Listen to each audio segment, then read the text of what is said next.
Hello, this is Kim Ades from Frame of Mind Coaching. You're catching me at home today, and you have just joined us for the Frame of Mind Coaching podcast. And it is my absolute pleasure to introduce to you a returning guest. His name is Jonathan Robert. Not only is he a very dear friend of mine, he is a Frame of Mind client and an up-and-coming Frame of Mind coach. Jonathan, welcome. Hello, thank you for having me. I'm so excited to be here under some strange circumstances. I know, very strange. So I really want to talk to you about a few things. You are an entrepreneur. You own a business called Crushrite, and you're very heavily involved in the CrossFit world. Just very, very briefly, tell us what you do on that front. What is Crushrite? Tell us about your CrossFit involvement. Let's start there. Okay, so Crushrite is a third generation ready-mix concrete company. We manufacture concrete and we deliver it to clients. In my area of the world, we have a heavy emphasis on the potash industry because my sector of Saskatchewan has 3 potash mines right in our local area. And potash is basically a salt that's mined out of the ground about 1 kilometer underground. It's an old evaporated seabed, and they put it on for fertilizer onto fields. So we focus on that part of our industry, but we deliver concrete to anybody. On a side note, we also I own a CrossFit business. I will own it for only a few more days because it's officially sold on April 1st, but I am a level 2 CrossFit trainer. It is a passion of mine. It really changed my life, and it will always hold a special place in my heart. But essentially, I'm going from being a coach and owner of that CrossFit box to a athlete and member, which is got some great merits and excitement for me. Okay, so what I want to do is kind of go back, and you got involved with Frame of Mind Coaching years ago. I actually was your coach, which was super fun. But what was the key thing that got you involved? What were you struggling with at the time, and what made you want to try this out? So what was I struggling with? I think the list is probably less if I told you what I wasn't struggling with. I had my view of the world was very negative, but I didn't realize it at the time. I saw all the things that weren't going right for me at work. I saw the things that weren't going right with my family, and the people that were close to me, and I saw my own vision of myself wasn't all that great. But the thing that hooked me was a conversation that we had, and you gave a tech meeting presentation to a business group I belong to. And at that meeting, you talked about parenting. And I remember that really, really well. That your entire presentation was so fun and interesting. And that's the story in itself that we've already told.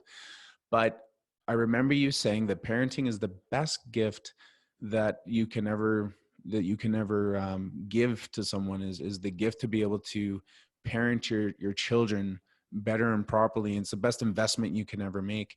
And at that particular moment of time, I have a boy with some special needs, and he has some behavioral issues that go along with that.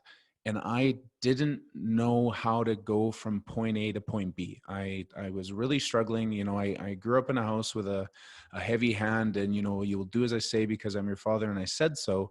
And don't get me wrong, like I love them and they did a wonderful job, but those techniques did not work for my son. As a matter of fact, they made everything worse, but I didn't know what else to do. I was stuck. I was always, I'd lose my temper and then I'd feel terrible. I'd beat myself up over it. And when you made your presentation and basically said, like, here's some hope, we can get you to a different place. I said, I got to give this a try because what I'm doing is not working. I've got lots of knowledge in my mind about not being angry and all that, but I didn't actually know how to employ any tools. So that's how I got involved with Frame of Mind Coaching. And I think, obviously I'm with it hook, line, and sinker, and it changed my life. It changed my entire view of the world. Not only did I change the way I parent, but I changed the way I'm a husband. I changed the way I work with my people. Our team is completely different now at work. My CrossFit gym, the way I coached turned differently. The way I coached at different times I've coached football, and the way I saw that coaching and football change. Like it literally changed how I view everything.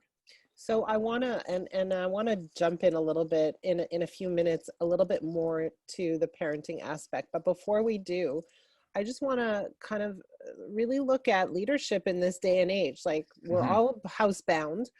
A lot of our businesses are really, really struggling. We're trying to figure out how to keep things going, how to make sure we have enough supplies, how to make sure we can pay our Yeah. staff, how to drive business when people aren't buying much. So tell me, how are you managing professionally with your business? You know, good, bad, and ugly. It's all tough for everyone. Yeah, it's a very interesting time. We are in one of the few industries that is able to work, but there's no business. Hmm. So yes, we can work. Are we? We're not doing an awful lot. We are pouring some crucial pours. So, on a tactile aspect, we are putting measures in place to make sure that we can maintain social distancing. And we're in a very fortunate situation because, as far as driving a truck, you can jump into a concrete truck, you're by yourself, you get to the site, you can dump it into a concrete pump by yourself. It's operated remotely. We can practice safe social distancing. But when there's no demand for what you do, it doesn't matter whether you have all those tactics in order. So my main focus lately has been more on a marketing side, and I guess it just kind of fell into my lap. I'm in a small rural town of Saskatchewan, and I serve two towns and a number of other rural areas. But I belong to a couple of business affiliations, and I have some friends who are lawyers and whatnot who are putting out these updates and on the changes of legislation for the laws of Saskatchewan, and different bulletins to say here are the benefits that the government's rolled out with today and those sorts of things. So I thought, you know what, I've got the time right now. I'm going to put a huge focus on a few things. Getting information out to people. I'm gonna post some of those bulletins, but there's some other things that are underlying. With my son, he has special needs. He has epilepsy, and I got to sit in on a conversation with some epilepsy experts and also some experts in infectious disease. And once they finish saying things like, make sure you have a good rescue plan, that your meds are up to date because you don't want to have to go into the hospital, the overlying emphasis on their presentation was still find ways to be social because we know a major depression is coming. Hmm. People are about to be depressed. So find reasons to be social, find reasons to see people, and use the technologies we have because we know we're going to be fighting depression. Hmm. So I've used an opportunity. People like to hear stories. People like to hear people talk. And I like to talk, and I can get in front of a camera and talk. It's one of the things that I do. It So made coaching really easy for me. yeah. Just give me a microphone and we can go, right? Um, so I took that gift and decided I'm going to start telling stories. So I've sat down with some business leaders and communities and just said, hey, how is this affecting you? We've sat down with people with nonprofits that are running. So a video that I'm going to be putting out today is about a bonspiel that draws a lot of people that's coming in that's had to cancel, but they use this as a major fundraiser. They have a grant that goes out to all these communities that they serve. They normally raise $40,000 to $60,000 just with the auction alone. They've had to cancel, but the people from that nonprofit said, you know what? We're not going to stop the world. We're not stopping what we're going to do. We have all these things donated. Let's do a lot online auction. So I sat down with an interview to say, hey, let me help you promote this. And let's talk about like, obviously why you had to cancel, but what could you do in light of? So the overwhelming message that I'm trying to spread is, yes, these circumstances are difficult right now, but we all have a choice. We have a choice to, do we want to, I heard a great thing the other day that said, and I'm gonna paraphrase it, but viruses are contagious. So is fear, anxiety, and panic, joy, kindness, and love. Choose wisely, That's a right? good one. Yeah. And so from my point of view, I want to spread that message. I want to tell people, you know what, if you're missing social interaction, sit down and listen to a story instead of watching what was that, Contagion on Netflix? Don't watch that. Why are all these people watching this show? Like, let's tell some stories, because people like to hear stories, right? So that's, I guess, been my mandate. That's great. That's great. And you're a very good storyteller. So I want to kind of jump ahead, because I think you're in a unique situation, but not that unique for a lot of people. You know, the greater message out there is stay home. Yeah. Right? Stay home, because staying home helps us to flatten the curve, helps us to slow down the process of infection, helps us to maybe even reverse it if we're lucky. And a lot of people kind of walk away from that message and say, yeah, well, this is only relevant if you're older or if you have pre-existing conditions. But essentially it's a flu, and I'm not old and I don't have any pre-existing conditions, so I'm going to go live my life. Yeah. And I personally have been exposed to all kinds of people who take on that view and go move forward and just do what they do, go shopping, go to beaches, go to parks, do what they want to be doing. And in my mind, perhaps taking some risks. You and I spoke maybe a week ago, and you said, hey, you know what, should I be a spokesperson? Should I get onto a video and should I speak?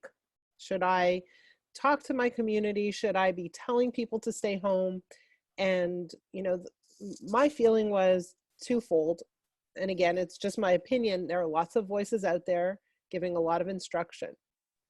And I never want to be another one voice to blend in all the voices giving instruction. Yeah. That wasn't my goal. In addition to that, I also felt like, what are we actually focused on? Let's focus on what we want.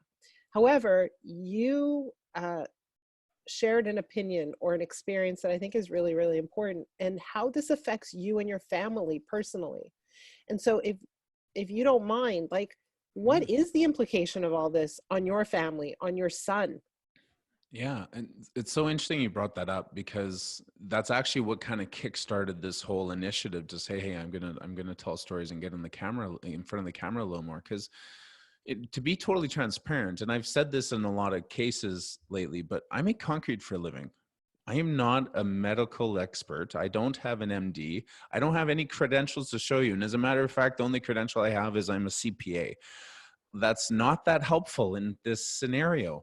And I have some strong views that probably echo the sentiments that people are telling you. I believe that most of us can fight this virus. I believe that most of us would be fine if we get it. If we got this, we might not even show symptoms. And there's studies out of Italy that say that 77% of the people that got it didn't show one symptom. Right? We are healthy people. We eat enough calories. We move enough. Like, we have sanitary environments. We're not in the third world. We will all be fine. That's not the reason you're being told to stay home. This is not the zombie apocalypse. We're not going to, like, the pandemonium isn't going to set in. But what will happen, and the reason this is relevant to me and the reason I wanted to tell the story, is that we have this, people fall into two sides of the camp. Pandemonium, oh my goodness, I don't know what I'm going to do. This is awful and all the things are going wrong. Or, not only is this stupid, but it's probably Trudeau's fault and I'm not worrying about it, right? And there doesn't seem to be a middle ground. So for me, the reason this is relevant and important is that my son, amongst being in the hospital way too many times in his 8-year-old life for his epilepsy, every time he gets a bad respiratory infection, he needs oxygen and he needs medicine to get him through it, right? And the problem with this, the reason we're trying to flatten the curve is because it's not that your life is at risk, but it's that somebody's is. And let's just do some very simple math. And I think it's fairly spot on from what I've heard.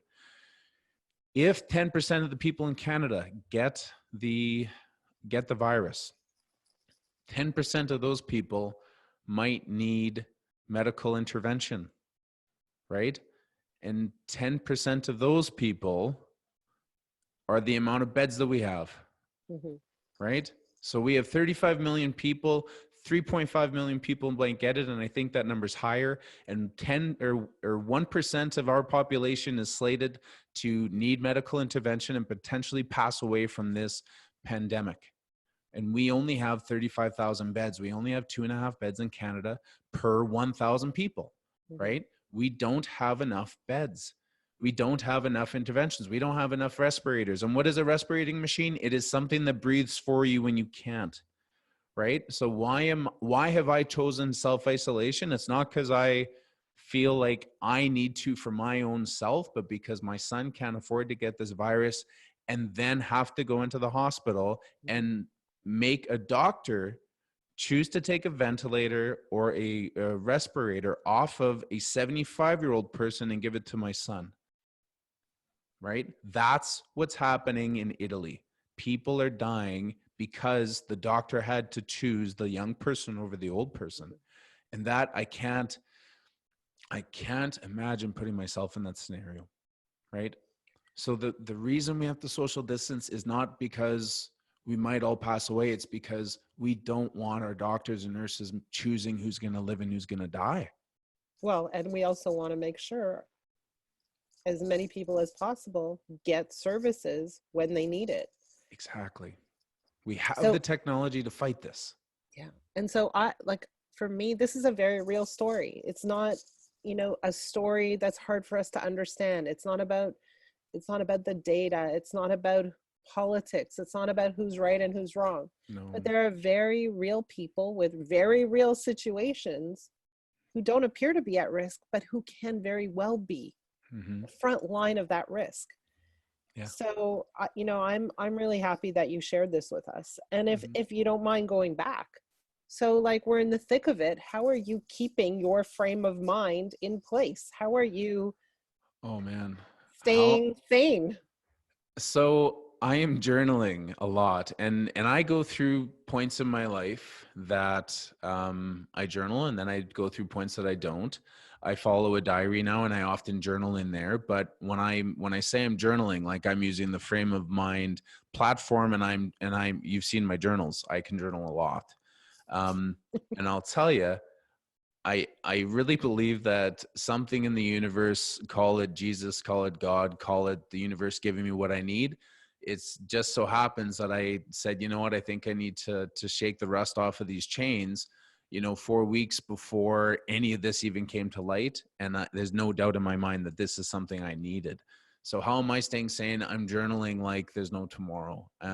If I told you everything was sunshine and rainbows with my wife in our house, that's a flat out lie. She's a little stressed. I'm a lot stressed. We're all stressed. I mean, in Saskatchewan, they've not only closed the schools, but they've issued the final grades. If we resume school in September, they will go to the next grade, but they're 3/4 through the year and there's nothing happening. Right. So my wife's homeschooling 2 kids. Right. And she's in the same boat as a lot of other people who are going, man, I gotta get some sort of education. So, just on that front, I'll tell you right now, as ironically, we had already been starting to homeschool Nico, and we're actually making the decision to homeschool Brianne. We were wrestling with it before, and then this just kind of said, well, I guess we're doing it. Anyone who finds themselves homeschooling when that wasn't their plan, if you have kids in elementary school, here's what I'll tell you. The school system is very bureaucratic and has you doing a lot of things that may waste time. Hyper focus on literacy, reading, spelling, writing, and a half an hour of math, and you probably won't spend more than 2.5 hours of school a day. And all the rest of it, just turn it into talking about your day. Right? Just talk about the things you're doing. Talk about why you're cooking the way you are. Talk about why you had to go to the mail. You don't need to sit down and teach social studies to the kids and say, this is the post office and this is what they do there. Just talk about it when you go there. I think we all put a tremendous amount of effort into or pressure on ourselves that we have to teach like a teacher in an environment, and we don't. That's a beautiful thing about homeschooling, right? So there are lots of opportunities, natural opportunities to be teaching about everything all day long. Yes. Right. Yeah. And we should grab them.